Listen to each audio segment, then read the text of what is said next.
What nice guy. We're talking about bridges. I was down at the tile plant Lakeview or Hancock Products and had a picture of a culvert project in Sac County as a single that the claim was it was done in 2 days.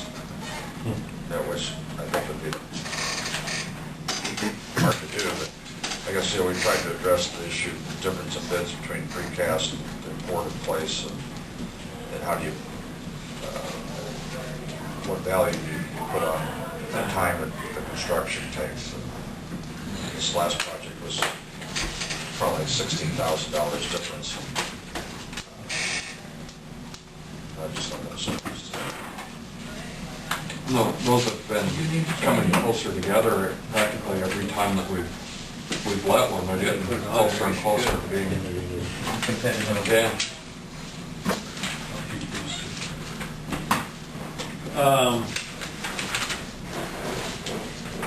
The other thing I didn't put on the list there was, Mike did say you got a letter from the attorney about the fence settlement.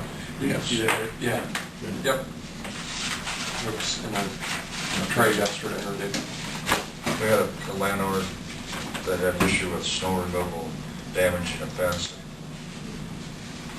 It was like you said, a fence that outlived its life. That he wasn't happy with what we offered, and so we went to court. And we won. The plaintiff was assessed the court costs.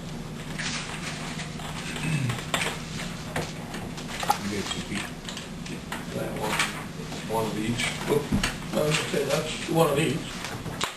Could be another one floating around there somewhere. Here's the set. You have to sign those yet, Dean. So this will be our copy. But yeah, I was glad to hear that we've got another. I know we've had some in Dallas County where they claimed the spring fence damage too, so I'm sure it's going to influence what the insurance company does as far as their offers on settlement. That's all I've got. The gravel piles, Mike said, down at the bottom of the pile, out south of town. Haven't been out there. Yeah, I haven't asked them either, I guess. So we're not quite done, and before we continue graveling, we got to manufacture some gravel. I think he said we were contract hauling, they were within 3 miles of getting done when they got rained out the other day. And so we need to talk to Works about finishing that 3 miles, or whether we just do it ourselves, I'm not sure.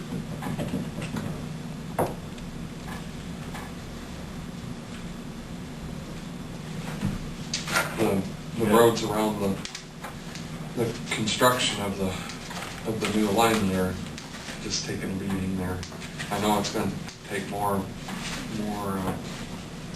effort to keep them in shape. Yeah, I noticed I drove down 230th, I guess, the other day, and a lot of It really is. And I was going to talk to Mike about that. It's almost like the gravel they put on there didn't have the clay in it to really get it to pack down. In the north-south, are getting, That would do. yeah.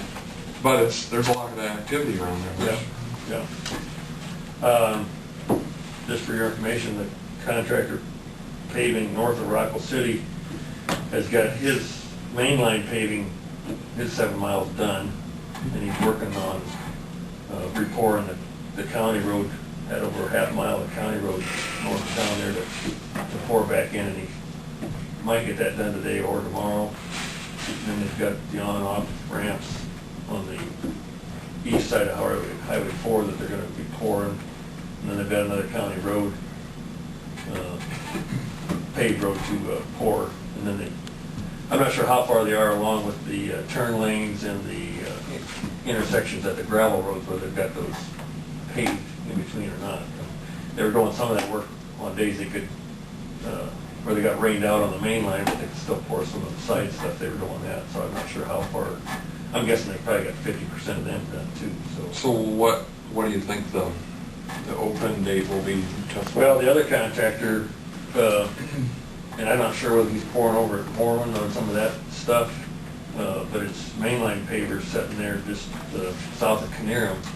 He needs to pave from there over to N65 and back on the main line. And he's also got to pave our road there south of Canerum. On the approaches, that, and it's, all you can do is just drive by and see, but the height of the new road is up quite a bit. How far back, or what are they doing to make those a reasonable connection? Do you know what they do?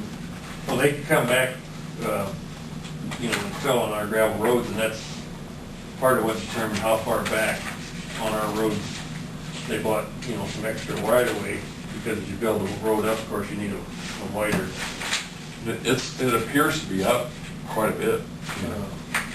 And of course, one of the major reasons they put it up in the air is to help with snow problems. I had a map one time where I had marked how much fill they were putting on at each paved road intersection. I think like out here at M50, I think it was like 10 foot. It was going to be about 10 foot higher. They'll put typically 4% max is what they slope away from the main line paving width, which is about what the shoulder slope is. They take that 4% out and then put a vertical curve in to match, tie in or match into what our road is. So how far that runs out depending on whether the other road is, coming down to it or coming up.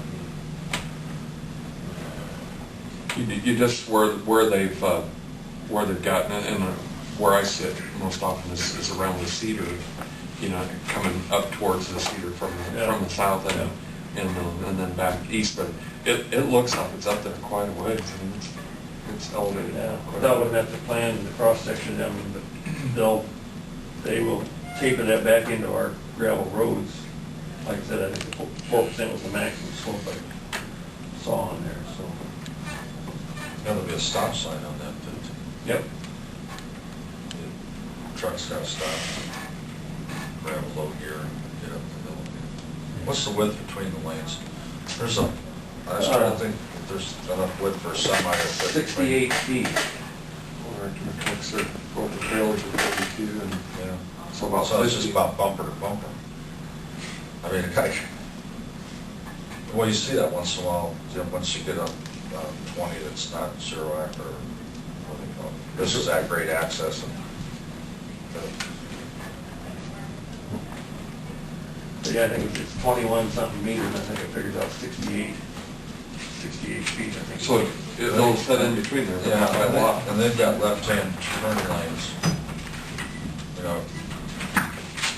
so, but that's something you gotta watch when you're driving on 20 with that grade.